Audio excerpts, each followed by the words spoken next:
Milk is almost always at the very back of the store. That's not bad planning.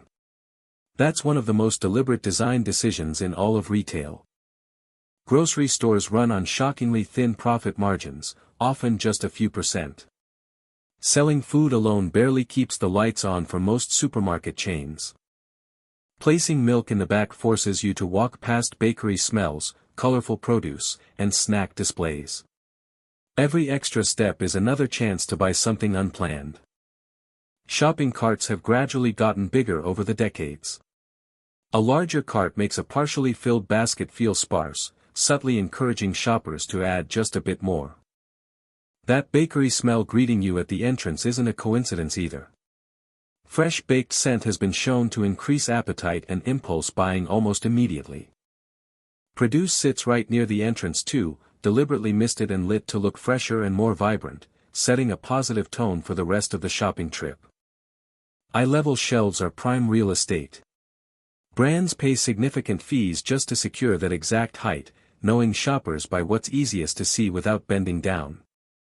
These are called slotting fees.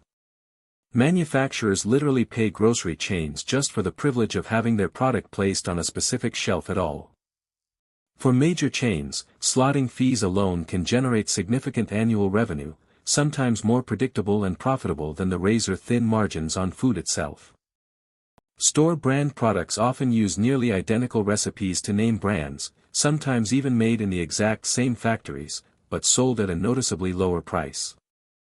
Many private label products are manufactured by the same companies that make the national brand. The grocery store simply slaps its own logo on the identical formula. Store brands typically earn the retailer a much higher margin than national brands. That's why private label sections keep expanding across nearly every category. That checkout candy display isn't random either.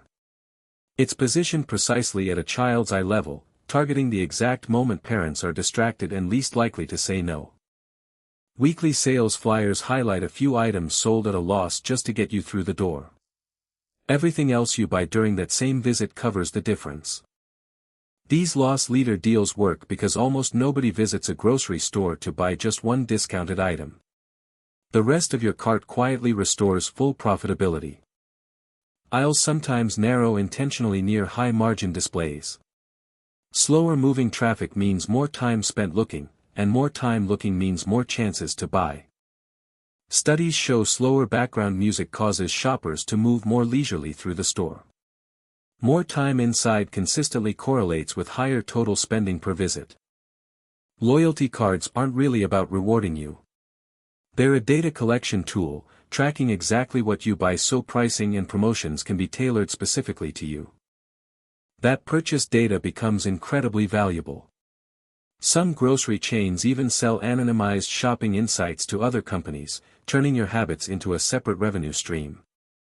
Pricing something at $4.99 instead of $5 feels dramatically cheaper to the brain, even though the actual difference is a single penny. Bulk discount deals often push shoppers to buy more than they actually need.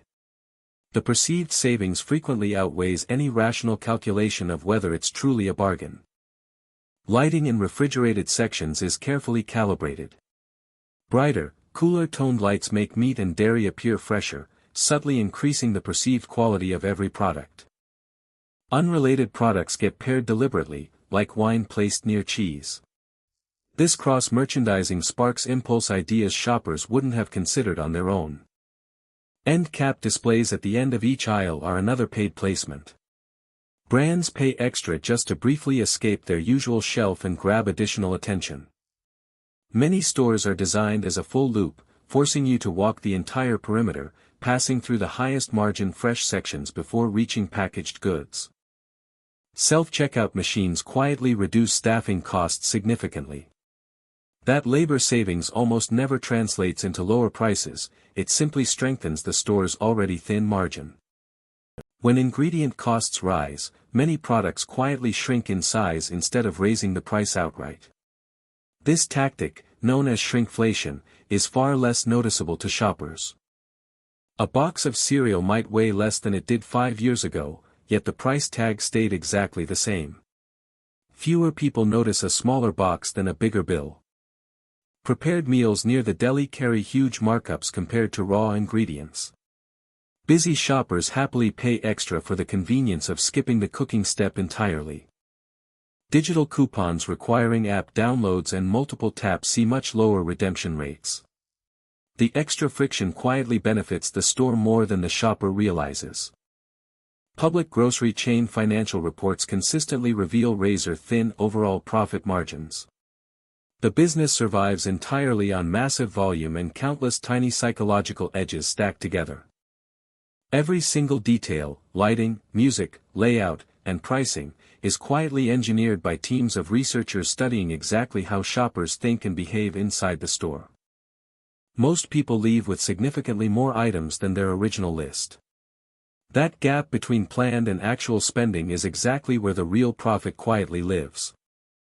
It's not just a place to buy food. It's a carefully engineered psychological maze, built to turn one simple trip into as much spending as humanly possible. Next time you walk in for just a few items, remember, the entire store was built around making sure you never actually leave with just a few. Subscribe for more.